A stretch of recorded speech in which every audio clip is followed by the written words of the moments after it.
تو جو واقعات ہو رہے ہیں ان واقعات پر شکوہ بھی کریں گے، شکایت بھی کریں گے، یا آواز بھی اٹھائیں گے، لڑائی بھی لڑیں گے، لیکن اسے پورے ملک کی ترجمانی نہیں سمجھا جا سکتا ہے۔ یہ ایک بیلنس، ایک توازن ہمیں ہر حال میں بنا کے رکھنا ہے۔ یہ ایک بات میں کہنا چاہتا تھا، کیوں یہ میں ہمارے دوستوں نے جو جس انداز سے کچھ تجاویز کی تائید کی ہے، تو اس سے یہ میسج جاتا ہے، وہ میسج نہیں جانا چاہیے۔ میڈیا کے رویے پہ کل بات ہو گئی، میں تھوڑا سا پڑھتا ہوں ہندوتو کے بارے میں۔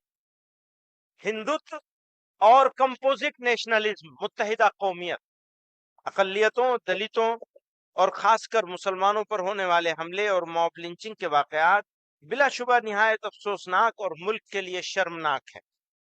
ان کے خلاف، اب یہ بات ہم مسلمانوں کی نہیں کر رہے ہیں، ملک کی بات کر رہے ہیں، اس کے خلاف مختلف سطح پر آواز اٹھائی جا رہی ہے اور اٹھائی جانی چاہیے، لیکن ان سے بھی زیادہ جو چیز ہمیں پریشان کر رہی ہے وہ ہندوتو کی غلط تشریح اور ہماری دیرینہ متحدہ قومیت کے نظریات کے درمیان نظریاتی ٹکراؤ کی جارحانہ کوشش ہے۔ بھارت تنوعات اور تکثیری معاشرے کا حامل خوبصورت ملک ہے۔ اس کی خصوصیات میں سے سب سے بڑی خصوصیت تمام افکار و اعمال اور مراسم کے حامل لوگوں کو اپنی مرضی کی زندگی گزارنے اور نظریے پر چلنے کی آزادی ہے۔ اسے بچانے کے لیے گاندھی جی نے وغیرہ نے انتھک کوششیں کی ہیں۔ اس سلسلے میں جمعیت علماء ہند اور اس کے اکابر کی سعی و جدوجہد بھی بھارت کے ماضی و حال کی سنہری تاریخ کا زرعی عنوان ہے۔ متحدہ قومیت اور ہندو مسلم یکجہتی کا فکر و فلسفہ ان کی عطا کردہ وراثت ہے۔ اس کے مد مقابل ہندوتو کی موجودہ دور میں جو تشریح کی جا رہی ہے اور ہندوتو کے نام پر جس جارحانہ فرقواریت کو فروغ دیا جا رہا ہے، وہ ہرگز اس ملک کی مٹی اور خوشبو سے میل نہیں کھاتی۔ ہم یہاں یہ واضح کر دینا چاہتے ہیں کہ RSS اور BJP سے ہماری کوئی مذہبی عداوت نہیں ہے، بلکہ مذہبی یا نسلی عداوت نہیں ہے، بلکہ ہمیں صرف ان نظریات سے اختلاف ہے جو سماج کے مختلف طبقات کے درمیان برابری، نسلی عدم امتیاز اور دستور ہند کے بنیادی اصولوں کے خلاف ہیں۔ ہماری نظر میں ہندو اور مسلمان سب برابر ہیں۔ ہم انسان کے درمیان کوئی فرق نہیں کرتے اور نہ نسلی برتری کو تسلیم کرتے ہیں۔ جمعیت علماء کی سدا یہ پالیسی رہی ہے کہ بھارت کے تمام شہری برابر ہیں، ان کے درمیان مذہب کی بنیاد پر کوئی تفریق نہیں ہونی چاہیے۔ ہم جب بھی RSS اور اس کے نظریات کی بات کرتے ہیں تو ہمیں اس کے ماضی کے سرسنگ چالک گرو گولوالکر کی کتاب بنچ آف تھاٹ کے حوالے ہوتے ہیں۔ حالانکہ RSS کے موجودہ قائد کے حالیہ ایسے بیانات جو ایک قومی نظریے، متحدہ قومیت اور بھائی چارے سے کچھ میل کھاتے ہیں، ان کو بھی پیش نظر رکھنا چاہیے۔ اسلامی تعلیمات کے مطابق دوستی کے لیے بڑھایا جانے والا ہاتھ آگے بڑھ کر مضبوطی سے پکڑا جانا چاہیے۔ ہم RSS اور اس کے سرسنگ چالک اور ان کے ماننے والوں کو گرم جوشی کے ساتھ دعوت دیتے ہیں کہ آئیے آپسی بھید بھاؤ اور بغض و عناد، دشمنی کو بھول کر ایک دوسرے کو گلے لگائیں اور اپنے پیارے وطن کو، دیش کو دنیا کا سب سے ترقی یافتہ، پرامن اور مثالی اور سپر پاور ملک بنائیں۔ باہمی نفرت کے تاریک ماحول میں جو لوگ بھی باہمی رشتوں کو استوار کرنے کے لیے ڈائیلاگ اور ایک دوسرے کے افکار و نظریات کو سمجھنے کے لیے کوشاں ہیں، ہم ان کا استقبال کرتے ہیں اور ایسی تمام کوششوں کی حمایت کرتے ہیں۔ باہمی گفت و شنید ہی تمام مسائل کا حل ہے، یا کم از کم مسائل کو بڑھنے سے روکنے کا ذریعہ ہے۔ اس لیے اس کا راستہ کبھی بند نہیں ہونا چاہیے۔ اپنے بھائیوں اور پڑوسیوں سے قطع تعلق کی اسلام میں ہرگز اجازت نہیں ہے۔ جمعیت کے اکابر نے برادران وطن کے ساتھ دوش بدوش چلنے اور ہر چیلنج کا مقابلہ کرنے کی روش اختیار کی، اور جمعیت آج بھی اسی روش پر مضبوطی سے قائم ہے۔ موجودہ حالات میں جمعیت علماء ہند RSS اور اس کے رہنماؤں کو متوجہ کرتی ہے کہ وہ اپنے موجودہ بیانات کی روشنی میں عملی اقدامات کریں اور موجودہ حالات میں اپنی ہمنوا جماعتوں کو قائل کریں کہ نفرت اور فرقہ پرستی کی چادر اتار پھینکیں۔ ہمیشہ دھیان کیجیے گا